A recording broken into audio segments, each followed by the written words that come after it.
Welcome to Wesley Impact. Wesley Mission can trace its roots back to Sydney in 1812 when the Methodist minister, Rev Samuel Lee, arrived in Australia and started the work that has evolved, adapted, grown and ultimately led to the organisation we know as Wesley Mission today. We are a word and deed mission. Through this television program, I'm keen for you to see the various parts of our work firsthand. Our work is so big and our time short, so we can only show a glimpse from our community services and congregations each week. But I hope it gives you a good idea of what we do every day of the year and the lengths we go to provide a helping hand as we share God's love however we can. A big part of our work is Wesley Dalmar out-of-home care. This is where we provide homes for children and young people who cannot live with their families for whatever reason. Foster care is part of our work in this area. A few years ago, it became evident to us that some young people in the foster care system do not learn the basic skills that many of us pick up from our parents and take for granted. Budgeting, finding and keeping a job, cooking healthy food, driving lessons, cleaning up after yourself, knowing how to operate a dishwasher and washing machine. These are all mundane and everyday jobs for most, but can be the missing link for young people in foster care and can lead to many missed opportunities and a limited life for some, with an unacceptable number of young adults finding themselves homeless. To address this, we began Wesley Take Charge of Your Life, where Wesley Mission provides life skills, training and support to young people in our care. Our goal is to ensure that every young person is equipped with the skills they need to take control of their lives.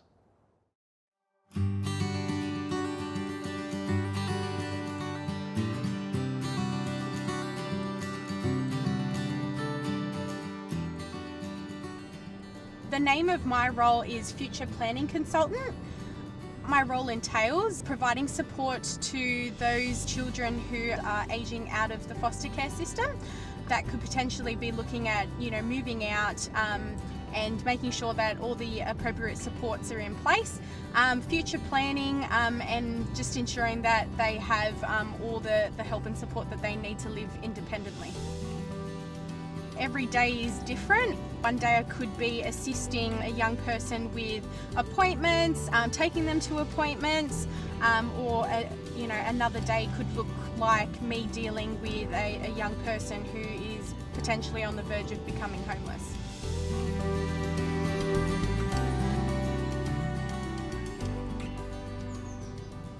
Wesley Take Charge of Your Life is a program that supports young people as they're transitioning out of foster care. It runs through all of Sydney and up to Ballina, so wherever we have an out-of-home care office, wherever our foster care teams are based, Wesley Take Charge of Your Life works with them all the way up the coast. We work with between 200 and 250 young people at any one time. All of our young people come from our foster care teams, so they're already Wesley clients. They're already children in foster care with Wesley, and we come in partnership with case managers to work with them in order to make sure that the young people have the best experience they can have.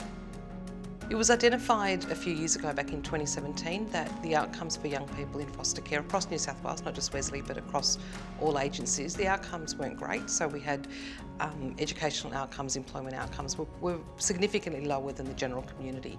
And when Wesley looked at those numbers, we just decided we could do better. And so this program sort of evolved from there.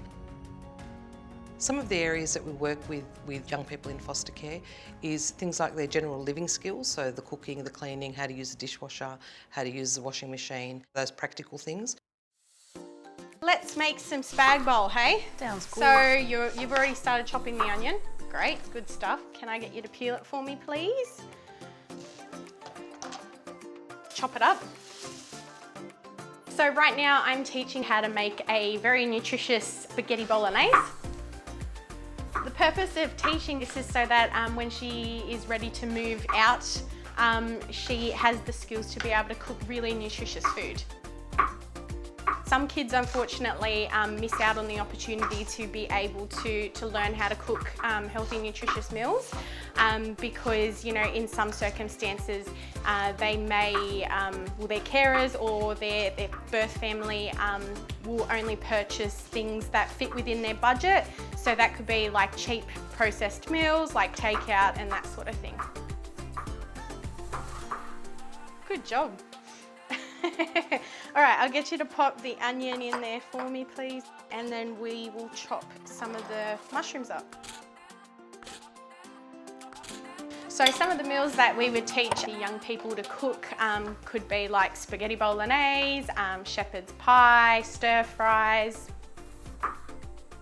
We would suggest those meals to the young people because you know, they're full of nutrition and they're easy to cook.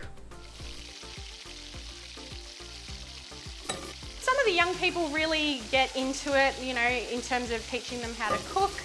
Some of them need a little bit of encouragement, but they generally love to cook because they get to see the end product and they get to be proud of what they've done.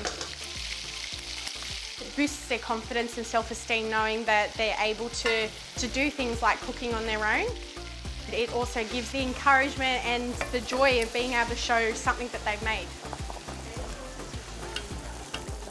Oh, yum, that smells so good. What are you girls doing? Oh, we're making spaghetti bolognese. Oh, yum. Hope there's some left over and we can share it for lunch. Yeah, there's plenty. Excellent.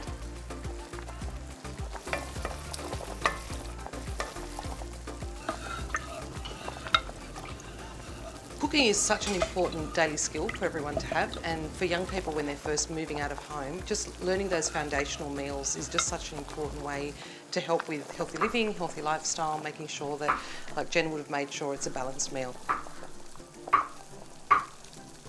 Also then looking at budgeting and how much that would cost versus getting takeaway or going out, and just making sure that young people are able to manage their money, look at ways for their lifestyle, so that, for example, freezing some of that and making sure you've got some, if you get home tired, you can just defrost it and cook some pasta and throw the sauce on top so you don't have to cook from scratch all the time. So just looking at all those different ways that cooking is just an important part of everyday life.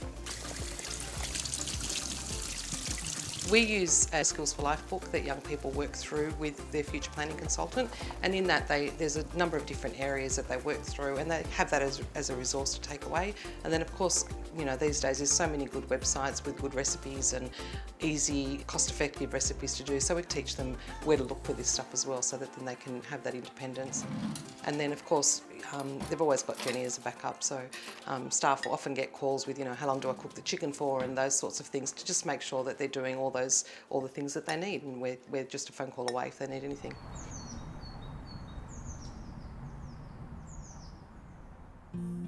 So Claire, we've talked about where you want to live. Penrith was an ideal location. It's got all the facilities you need. It's close to uni. There's lots of public transport there because you don't drive. Do you think about that you may want a flatmate later down the track? But this is something that we do quite a lot with the older young people, so from 18 to 25, viewing properties, finding something that's suitable for them and affordable. If our young people are looking in the southwest Sydney area where Wesley housing is available, I'll try and go with them first to get them either a transitional property or it really depends on the client's needs. If you go into the filters, you can actually filter it to have a maximum price of $300. Yep. Just a single bedroom, so you can limit how many bedrooms, how many bathrooms, if you need a garage, things like that in future when I know you've got your elders. We try and do a program with our young people called Rent It, Keep It. Usually a tenancy is one of the first legal documents that young people will sign, so it's important for them to understand what that document means. So we've gone through that, what her responsibilities will be, and what happens, the consequences if you don't meet those responsibilities as well. So is there any of these that you would have a preference to go look at? Probably like this one. Yep. Here. Okay, so that's good because it's in your price range. Yep. Do you know that area in Penrith? So hopefully that it means that Claire won't get herself into trouble, because you know the last thing that people need is a black mark on their name with tenancy, because it becomes very difficult to maintain housing after that point. So the next step from this is contacting the real estates and checking what time their appointments are, that you can go and view the property. If you like the property, then we can move to the next step of putting in an application and going from there. Okay, Claire, are you ready to make that phone call? Yeah, Yep, I think so. Let's go. Wesley Take Charge is very lucky in that we work in an organisation like Wesley where we have lots of different arms to the agency, and so it means that my future planners can work really closely with other teams like the community housing teams. Hi Tristan, how are you going? Are you okay? All right, well let me make some phone calls. Don't stress and we'll chat soon. So that was one of my clients, Tristan. Unfortunately, he's just broken up with his partner. He really needs a house now because they're both living with his parents.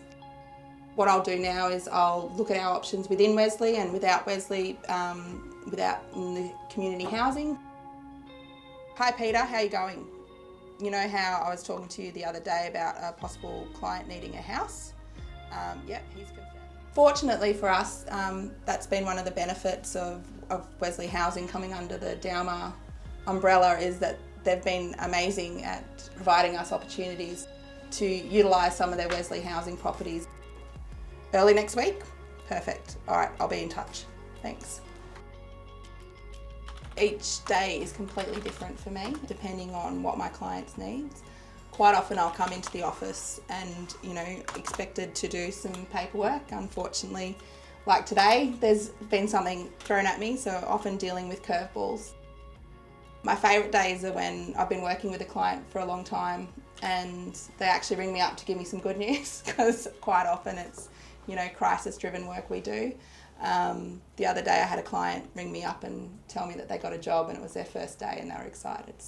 And I was the first person they wanted to call, so that was really good.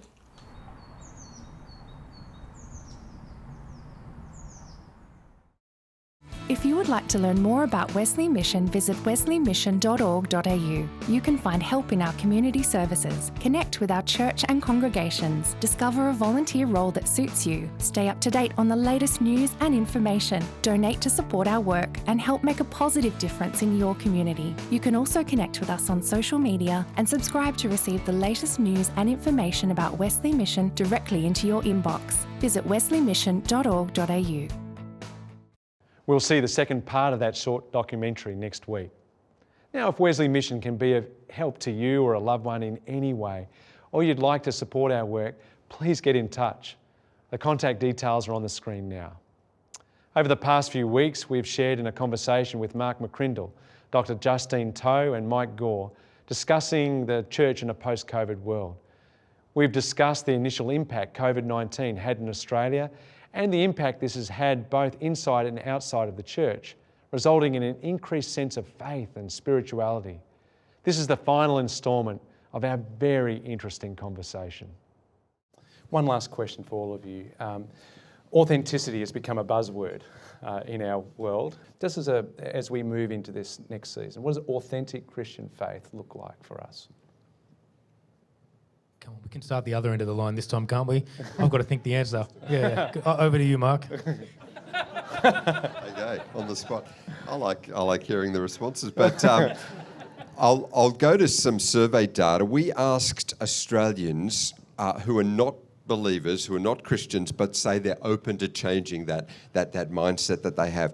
Well, what most interests you around Christian things and around what would most change your perspective? And the number one thing was watching someone who I know live out an authentic Christian faith. That's the number one evangelism tool. And the second one was interesting, hearing a story of someone who has been changed by their faith. Because the reality in life is we all want to change and we get stuck and we can't. And if we hear someone who has changed, it would tell us how you did it. And that's true around how we eat or exercise, and it's true in the spiritual journey as well. And so if we can be authentic examples of our faith and be able to share the stories of how Christ has made a difference in our life, they are the two most powerful evangelism opportunities, tools of Australians who say they're not Christians but are open to it. So that's what authentic faith is, sharing our story, not being professional apologists, but sharing our story and being genuine in how we live it. I'm reminded of the story of the woman at the well who went to her village and said, "Come and see this man who told me everything about myself." Justine. I think an authentic Christian faith is one that is pastoral. Because I think, I don't know, like last year with all the, think about how President Trump managed the pandemic and how you had Jacinda Ardern was even Australia's favourite politician, turns out. There's something in, and even like when you think about Scott Morrison and how he wanted to go to Hawaii during the bushfires, and people were like, no, this represents an evacuation of leadership, right? And then now, and in terms of the current crisis embroiling the nation in terms of the treatment of women and women's frustrations with the current leadership, I think that what is lacking here is a pastoral sense that leaders should inhabit. That their job by leading is to also be caring for their constituency and the people who are on the ground. So I think care is fundamental to Christianity, and so that's why I think having a pastoral care for the people that you're responsible for, I think that is also authentic Christianity. Wonderful, thank you. Mike, you get the last word. Okay. Look, I think for me, the two things that come to mind, I remember being in Central Asia. It's a part of the world that I love, meeting with a believer over there who said to me, Mike, did Saul love God? A really, really fantastic question. And I sort of thought the normal answer is no, he was a persecutor. He said, well, man, Saul knew God back to front. He loved God. He knew the law like you wouldn't believe. He said, if that was the case, what happened on Damascus Road? An even better question. And I remember pausing, thinking, I don't know the answer. And he said to me, well, Mike, on the Damascus Road, Saul learnt to marry his love for God with a love for people, right? And I think that for me was the essence of Christian authenticity, was that too often we do one or the other. We're either all about the law and the head knowledge of the Bible and not about people, or we're all about this kind of people-based faith without the law. And so in that moment, we can, if we're not careful, we either render Jesus as a mix between Superman and Santa Claus and basically offer all these blessings to people that we can never deliver on, he never does either, or we go all the other way saying, well, you can't be saved unless you do this. And so for me, authenticity is that middle ground. It's marrying a deep love and understanding of God with a deep love and grace-filled understanding of people. And it's what I see someone like Wesley do well, right? Because you go into these spaces that are dark, that are not just... They're parts of the world where churches often say don't go, or, man, can you really be there? Homelessness, or with prostitution, or whatever it is. But you go into that space with a middle ground and you say, hey, we have an intense love of God, but we have a true heart for people. And so authenticity for the next season in Australia ensures that pastors and leaders are discipling their congregations into a deep and trust-filled understanding of God and a desperate love of people. Wonderful. So intense love of God and a true love for people. Wonderful word to finish on. Would you thank Mark, Justine and Mike? Thank you so much. I hope you've enjoyed our conversation with Mark, Justine and Mike over the past 4 weeks. You can watch that entire discussion on Wesley Mission's YouTube channel, as well as past episodes of Wesley Impact and the short documentaries we play each week.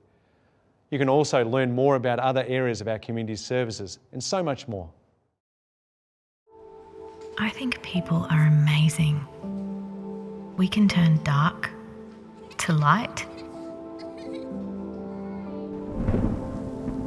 We can fly through storms. We can change worlds, but we can't always do it alone. If you need help, we could work together. Find out more at wesleymission.org.au. We are here for you. I'll continue my message series today on the theme of soft hearts. Well, what does that mean? Last week I talked about a soft heart being purpose-driven. This week we'll discover that a soft heart is also passionate. You see, a soft heart has a laser-sharp focus on people. A laser-sharp focus on people. And that might sound like I'm stating the bleeding obvious, but for many churches, too often we'll drift from that purpose. You know, in aviation, there's a thing called the 1 in 60 rule. And the 1 in 60 rule goes something like this. For every 1 degree that you're off course, when you're flying from one destination to another, for every 1 degree that you're off course, you'll find yourself over 60 miles, 1 mile off course. So, for example, if I leave from LA and I'm flying for Sydney, and if I'm 1 degree off course, I'll find myself finding a place to land 12 or 13 hours later, not down at Botany Bay, but at Wollongong or Newcastle. Somewhat deadly possibilities right there. Just 1 imperceptible degree off course. No church sets out thinking we're going to forget about people, but with every decision to face inwards, with every decision to play it safe, with every decision not to invest in reaching the next generation, with every decision like that. 1 degree off course, and over a period of time, churches then look around and say, where is everybody? What happened? We forgot that people are our purpose, and that our purpose is to make disciples who make disciples, who make disciples, who make disciples. Mission drift hollows out churches and organisations. It hollows out their substantive core. And the heart of Wesley Mission has always been people, the whosoevers, because every number has a name, every name has a story, and every story matters to God. Every story. I love the story of W.G. Taylor, our first superintendent, who came to York Street Church when it was struggling. In fact, there were people within the Methodist Church who said we should just close it and sell it. It's a valuable piece of property. But some other people had an idea of starting a mission, which, of course, is what we are today. And so W.G. Taylor was reluctantly pressed into taking on the responsibility of being our first leader. And when he came to York Street was a small group of struggling Christians who didn't feel like they had a future. But Taylor was a remarkable leader when you read his story. He was an incredible pastor. But here's the thing about W.G. Taylor that most impresses me about him. He was an incredible evangelist. You see, when he came to York Street, he helped York Street discover again that people were their purpose.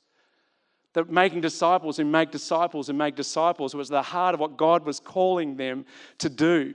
And so in the first 16 months, when he got there, it was just a handful of people there. He led the people to become evangelists themselves. They would knock on doors, they would visit ships, they would go to all sorts of places to draw people in that they might hear the gospel. And every Sunday night and Sunday morning and on the streets, Taylor would preach. At the end of the first 16 months of this mission, in the back of his Bible, he wrote the names of 788 people who gave their lives to Christ. Isn't that awesome? Isn't that awesome? When a church discovers or rediscovers its purpose, the Holy Spirit is breathed on them and God does amazing things amongst them. God does amazing things. It just took one step of faith and one faithful leader. Now, I'm no W.G. Taylor. Can I say that? For starters, I can't grow a beard like that. But I'm passionate about his conviction. People are our purpose. Because people were Jesus' purpose. I love how Christopher Wright puts it, a theologian. He says, Jesus did not give a mission for his church, he formed a church for his mission. He said, church exists by mission as a fire exists by burning, as someone else said it. If we are not on mission, we're not a church anymore, we're just a club. I don't believe that's what we are, but we should sign up again here, right here today and say, God, wherever, whomever, whenever, we will go. We will go. A soft heart is purpose-driven. A soft heart is passionate. You know, Paul, in this first chapter of his letter to the Romans, he writes to them in the first few verses about how he's desperate to come and see them. But he's been thwarted again and again and again. He can't come to see them. And he talks about his frustration in all of that, but he longs to be with them one day. And then in verse 14, he says something really interesting. He says, I'm obligated both to Greeks and to non-Greeks, both to the wise and to the foolish. In other translations, it's indebted. I'm obligated. What does he mean by that? Well, Paul had this conviction that having been transformed by the good news of the gospel, he had an obligation to share that news with whomever, whenever, and wherever. He had an obligation that it wasn't his to hold on to, that God was not calling him to be a reservoir storing up the grace of God that had been poured out into his life, but to be a reservoir, be a river that flowed with the grace of God that blessed and replenished others. He was passionate about sharing the gospel. And his passion was based on the life and death urgency of the gospel message. Join me next week when I'll go a little deeper in what it means to have a soft heart, one that's also prayerful and persevering. The Apostle Paul knew and understood the urgency of sharing the good news of the gospel with everyone, and I'll unpack that a little more as well. I'm looking forward to seeing you again next week and getting to know you as we spend more time together. If Wesley Mission can be of help to you or a loved one in any way, please get in touch. Our website's on the screen now, and you can also find us on social media. Every blessing to you and to those you love. See you next week.